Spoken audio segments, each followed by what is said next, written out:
আজকে তোমাদের সাথে আরেকটা ফাঁকিবাজি রেসিপি শেয়ার করব, সেটা হচ্ছে ইনস্ট্যান্ট চকলেট কুনাফা ফ্রাই প্যানে কীভাবে করতে হয়। আমরা মনে করি কুনাফা হচ্ছে ওভেনে করতে হবে, এটা সেটা, তো এইটা খুবই ইজি, 10 মিনিটে হয়ে যাবে, ট্রাস্ট মি। তো প্রথমে হচ্ছে কুনাফার ভিতরে যে ক্রিমটা আছে সেটা রেডি করে নিতে হবে। এখানে আমি তরল দুধ দিয়েছি, তারপর চিনি দিয়েছি। চিনির পরিমাণটা যেন একটু বেশি হয়, কারণ এই কুনাফাতে আমরা এক্সট্রা সুগার সিরাপ দিব না। তারপরে সামান্য ঘি দিয়েছি, 2 টিস্পুনের মতো গুঁড়ো দুধ দিয়েছি। তোমরা চাইলে এখানে হচ্ছে এভাপোরেট মিল্ক দিতে পারো অথবা কনডেন্সড মিল্ক দিতে পারো, যেটা হাতের কাছে আছে সেটাই দিয়ে দিবা। তারপর সামান্য লবণ দিয়েছি। 3-4 মিনিট জাল দেওয়ার পর এখানে আমি সামান্য কর্নফ্লাওয়ার মানে ঠান্ডা তরল দুধের সাথে মিক্স করে সেটা দিয়ে দিলাম, যতক্ষণ পর্যন্ত না ঠিক এরকম একটা কনসিস্টেন্সি আসে। তো যেহেতু এটা ফাঁকিবাজির রেসিপি, আমি এত বেশি ইনগ্রিডিয়েন্টস অ্যাড করতেছি না, দেন তোমরাই আমাকে বলবা এটা কিসের ফাঁকিবাজি।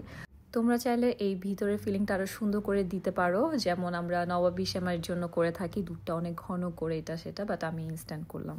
তারপর আরেকটা ফ্রাই প্যানে, ননস্টিক ফ্রাই প্যানে, এখানে আমি বাটার দিয়েছি, সামান্য ঘি দিয়েছি। আর কুনাফার জন্য লাগবে হচ্ছে এরকম চিকন সেমাই, যেটাকে বলে ভেরমিচালি। তো এরকম ভেরমিচালি চেষ্টা করবা যে ভাজা থাকে। আমারটা দেখতে পারতেছো একদম ব্রাউন কালার। তো আমি হালকা একটা লেয়ার দিয়ে দিয়েছি, তারপর সামান্য পানি ছিটা দিয়ে দিচ্ছি, একদম ঢেলে দিব না কিন্তু, তাহলে কিন্তু আর ক্রিস্পি থাকবে না। 2 মিনিট পর তারপর হচ্ছে মাঝে ক্রিমটা দিয়ে দিতে হবে, আর ফ্লেমটা খুবই লো থাকবে, না হলে কিন্তু নিচে পুরো পুড়ে যাবে।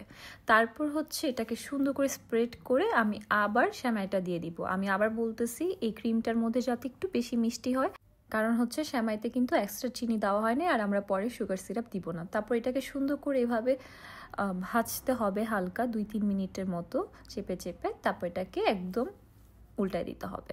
এটা সুন্দর মতো উল্টায় আসবে, আর দেখতে পারতেছো যে এটা পুড়ে যায় নাই। সো ফ্লেমটা খুবই লো থাকতে হবে। তারপর সামান্য একটু ঘি দিয়ে দিলাম।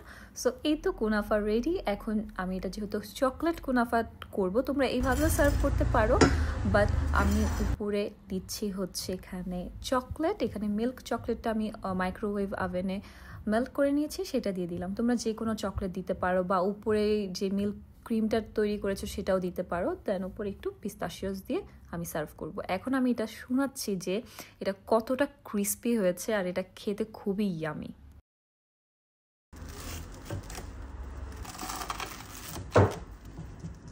খুবই কম ইনগ্রিডিয়েন্টস লাগে, এই সব ইনগ্রিডিয়েন্টস আমাদের বাসায় থাকে। সো তোমাদের যদি মিডনাইট ক্রেভিংস হয়, এটা ট্রাই করতে পারো। অবশ্যই জানাবা কেমন হয়েছে, আর পিকচারও শেয়ার করতে পারো, ইনস্টাতেও ট্যাগ দিতে পারো। সো এই তো, আল্লাহ হাফিজ।